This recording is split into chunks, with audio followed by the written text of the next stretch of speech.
ഒരു growth mind സെറ്റിന് വേണ്ട ഹാബിറ്റ്സ് എന്തൊക്കെയാണെന്ന് ചോദിച്ചു കഴിഞ്ഞാൽ നമ്മൾ ഫസ്റ്റ് മനസ്സിലാക്കേണ്ടത് നമ്മുടെ ലൈഫ് എപ്പോഴും ഡിപ്പെൻഡൻ്റ് ഓൺ ആ പേഴ്സണൽ ഗ്രോത്ത്. നമുക്ക് പേഴ്സണൽ ഗ്രോത്ത് ഇല്ല എന്നുണ്ടെങ്കിൽ ലൈഫിന് ഒരു അർത്ഥമില്ലാതെ തോന്നും.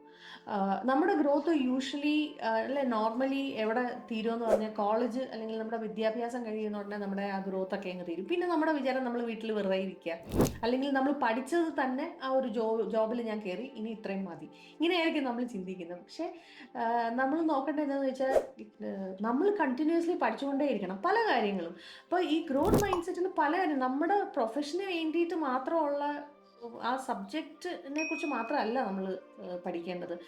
ഒരുപാട് കാര്യങ്ങളുണ്ട് നമ്മളുടെ നമുക്കറിയാൻ വയ്യാത്ത ഇതുമാത്രം കാര്യങ്ങൾ നമ്മുടെ ലൈഫിനെ ബാധിക്കുന്ന കാര്യങ്ങളുണ്ട്. അപ്പോൾ ഫിനാൻഷ്യൽ മാറ്റേഴ്സ് ആയിക്കോട്ടെ, റിലേഷൻഷിപ്പിലുള്ള ഇഷ്യൂസ് ആയിക്കോട്ടെ, ഇതെല്ലാം നമുക്ക് പഠിച്ച് അറിവ് നേടിയാൽ മാത്രമേ നമുക്ക് ആ ഒരു കാര്യം എന്ത് ചെയ്യണം എന്നുള്ളത് മനസ്സിലാവുള്ളൂ, അല്ലേ? അല്ലെങ്കിൽ നമ്മൾ ഇഗ്നറൻ്റ് ആണ്.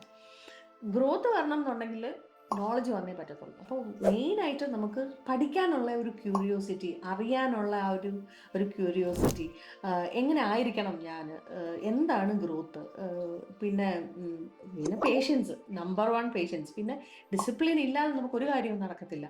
Discipline is must. അത് ഈവൻ എല്ലാവർക്കും ചലഞ്ചായിട്ടുള്ള കാര്യങ്ങളാണ്. പിന്നെ ടൂ റിജിഡ് ഡിസിപ്ലിൻ ആയിട്ടുള്ള ആൾക്കാരും ഉണ്ട്. അവർക്കും എന്താ പറയുന്നത്, അതിനകത്തില്ലെങ്കിൽ സ്റ്റക്കായി പോകും. ഇച്ചിരി ഒരു ഡിസിപ്ലിനിൽ ഒരു ഇച്ചിരി ചെറിയ മാറ്റങ്ങളൊക്കെ വന്നാൽ അവർ ഡിസ്റ്റർബ്ഡ് ആവും. അത്രയധികം ഡിസിപ്ലിൻ ഒന്നും ഇല്ലെങ്കിലും ഒരു പരുവത്തിലൊക്കെ നമ്മളെ കൊണ്ടുപോകാനായിട്ട് നമുക്കറിയണം. നമ്മൾ ഡീഗ്രോത്തിലേക്ക് പോകാതിരിക്കാൻ നമ്മൾ ശ്രദ്ധിച്ചേ പറ്റത്തുള്ളൂ. പിന്നെ ഏറ്റവും ഇമ്പോർട്ടൻ്റ് ആയിട്ട് നമ്മൾ നോക്കേണ്ടത് നമ്മുടെ വിശ്വാസങ്ങൾ എന്തൊക്കെയാണെന്നുള്ളത്. ഇപ്പം ഐ ക്യാൻ ലേൺ, അല്ലെങ്കിൽ I can succeed, I can do this, ഇതൊക്കെ ആ ഒരു ഐ ക്യാൻ എന്നുള്ള ആ ഒരു ബിലീഫ് നമ്മളിൽ ഇല്ല എന്നുണ്ടെങ്കിൽ ഗ്രോത്ത് ഒരിക്കലും വരില്ല. നമുക്കത് പറ്റും, നമുക്കത് സാധിക്കും, എനിക്കത് അർഹിക്കുന്നുണ്ട്, ഐ ഡിസേർവ് ദിസ് എന്നുള്ള ഒരു ആറ്റിറ്റ്യൂഡും ഇല്ല എന്നുണ്ടെങ്കിലും നമ്മൾ ഇതൊന്നും ശ്രമിക്കുന്നില്ല. അത് വലിയ ലക്കി ആൾക്കാർക്ക് മാത്രം പറഞ്ഞിട്ടുള്ള കാര്യങ്ങളാണ്, ഇങ്ങനെയായിരിക്കും, ഇതൊക്കെ എനിക്ക് പറഞ്ഞിട്ടുണ്ടോ, എനിക്ക് എത്രയൊന്നും പറ്റത്തില്ല, ഇങ്ങനെയൊക്കെയുള്ള ചിന്തകളും ഈ ഡീപ്പ് കോർ ബിലീഫാണ് പ്രശ്നം ഉണ്ടാക്കുന്നത്. ഈ ബിലീഫിലാണ് ഫസ്റ്റ് നമ്മൾ നോക്കേണ്ടത്. എൻ്റെ ബിലീഫ് എന്താണ്, എനിക്ക് അതിന് വിശ്വാസമുണ്ടോ, എന്താണ് ഗ്രോത്തിൻ്റെ ഇമ്പോർട്ടൻസ് എന്താണ്, ഇങ്ങനെ ഒരു മൈൻഡ് സെറ്റിൻ്റെ ഇമ്പോർട്ടൻസ് എന്താണ്. പലപ്പോഴും അതൊക്കെ നമ്മൾ അണ്ടർ റേറ്റഡ് ആണ്. നമ്മൾ മനസ്സിലാക്കുന്നില്ല ഒരു ഗ്രോത്ത് മൈൻഡ് സെറ്റിന് ഉണ്ടാകുന്ന ബെനിഫിറ്റ്സ് എന്താണ്, അതിൻ്റെ കോൺസിക്വൻസസ് എന്താണെന്നൊന്നും നമ്മൾ ചിന്തിക്കുന്നില്ല.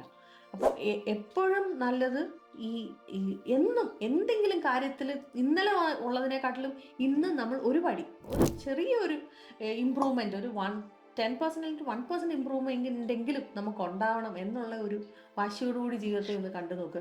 Life become so beautiful. And ഒരു വർഷം കഴിയുമ്പോൾ നമ്മൾ തിരിഞ്ഞു നോക്കുമ്പോൾ എവറി ഡേ നമ്മൾ 1% ഇമ്പ്രൂവ് ചെയ്ത് കഴിഞ്ഞാൽ ഒന്ന് ആലോചിച്ച് നോക്കി എന്ത് വലിയൊരു ചേഞ്ച് ആയിരിക്കും നമ്മളിൽ ഉണ്ടാവുന്നത്. ഇനി അങ്ങനെ നമുക്ക് വളരാനും പറ്റത്തുള്ളൂ. ഒരു ഗ്രോത്ത് അല്ല നമുക്ക്, പെട്ടെന്നൊരു സഡൻ ചേഞ്ച് അല്ല നമുക്ക് വരുന്നത്, ആ over the period of time വരുന്ന മാറ്റങ്ങളാണ്.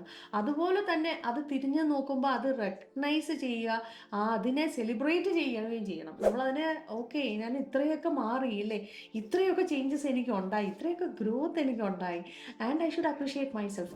നമ്മളെ സ്വയം അതിന് ഒന്ന് റെക്കഗ്നൈസ് ചെയ്ത് നമ്മൾ അതിനെ നമ്മളെ സ്വയം ഒന്ന് മോട്ടിവേറ്റ് ചെയ്തില്ലെങ്കിൽ അതും ഒരു പ്രശ്നമായിരിക്കും. സോ ഇത്രയൊക്കെ കാര്യങ്ങൾ നോക്കുമ്പോൾ നമുക്കൊരു ഓക്കെ, നമ്മൾ വിൽ സ്റ്റാർട്ട് ചേഞ്ചിങ്, അല്ലെങ്കിൽ നമ്മൾ ആ ഒരു മരവിച്ചിരിക്കുന്ന ഒരു അവസ്ഥയിൽ നിന്ന് ഒരു രസമുള്ള ഒരു ഫൺ ആൻഡ് എൻ്റർടൈൻമെൻ്റ് ആക്കിയിട്ട് നമുക്ക് ഓരോ ദിവസങ്ങളും കൊണ്ടുപോകാനുള്ള ഒരു മനസ്സുണ്ടാവും. ഇല്ലെങ്കിൽ ഒരു ബോറിംഗ് ആയിരിക്കും ലൈഫ്.